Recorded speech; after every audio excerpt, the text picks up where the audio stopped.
Dati pag naririnig ko yung salitang creme brulee, napaka-social ang dating niya. So akala ko mahirap siyang gawin. So napakadali lang pala, 4 na ingredients lang. So yun ang gagawin natin today. Simple lang siya, para lang siyang leche flan na mas pinasimple actually, pero social yung dating. So simulan na natin. Simmer lang natin yung 1 pack ng all-purpose cream.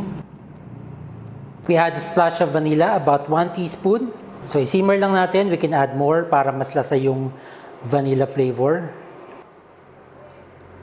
Nag-simmer na yung ating all-purpose cream. I-off na natin yung heat. And then meron tayong 3 egg yolks. I-whisk lang natin together with 2 tablespoons of sugar. And then pinch of salt.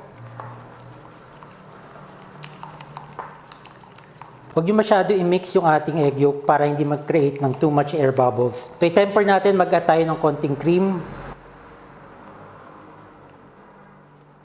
Para ma-introduce yung heat sa ating egg yolk. And hindi naman siya maging scrambled.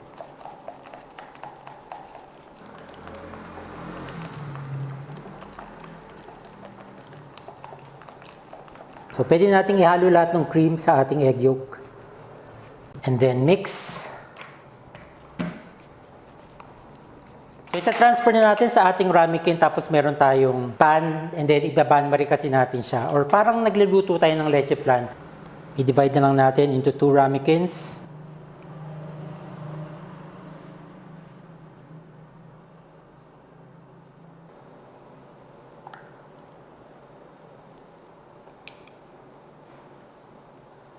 I-tap natin para mag-pop yung mga air bubbles. Para smooth yung ating custard. Okay.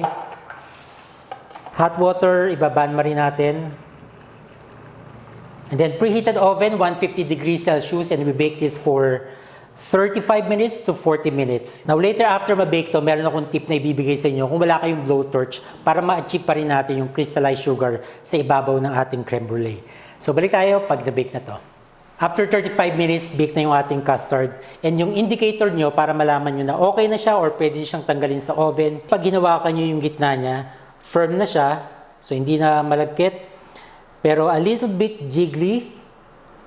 Parang between siya ng runny custard and leche flan consistency.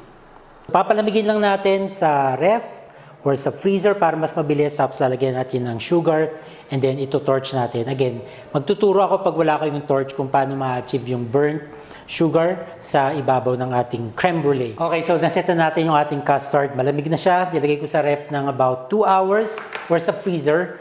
Tapos lagyan na natin ng sugar. So kanina nilagyan ko lang siya ng 2 tablespoons ng sugar kasi alam ko na may sugar na naman siya sa ibabaw. So para hindi masyado matamis. Okay, gawin muna natin yung isa using blowtorch. Ito actually lighter siya. Nabili ko sa Lazada.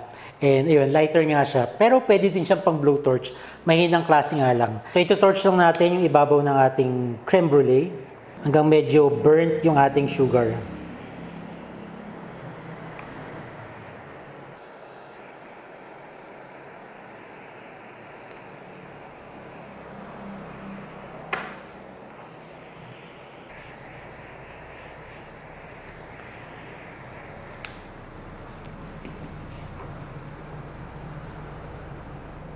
Okay, hayaan muna natin mag-set and tumigas yung ating sugar. Sa mga walang blowtorch, syempre may kalan kayo. So, painitin nyo lang yung kutsara nyo or kutsarita. Tapos, yan yung ide-direct natin sa sugar. So, kunwari, eto na lang yung kalan. Since wala akong kalan dito. So, painitin lang natin yung ating kutsarita. And hopefully, hindi ako mapaso.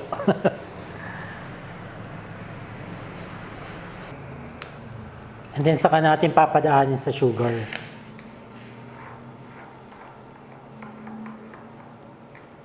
So syempre mahinang klase lang yung ating blowtorch. So mas maganda siya directly sa kalan talaga.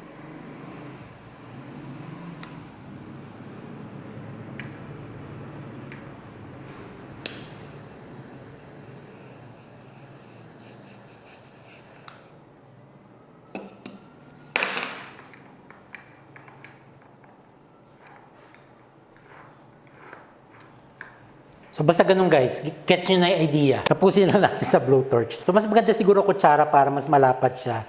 And saka lang nyo papainitin yung kutsara.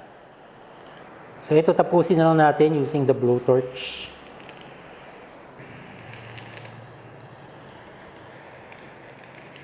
So ito, natatry na natin yung ating ginawang creme brulee. First time ko ito ginawa actually So crack natin.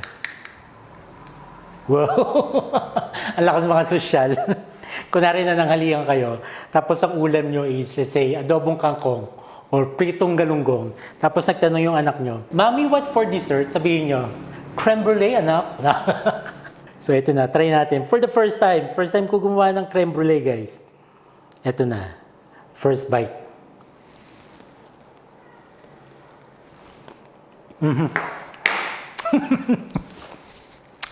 Sarap! Ang sarap niya.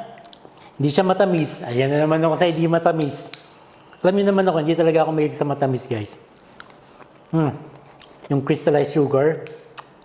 Ganda nung texture. Perfect complement with the custard.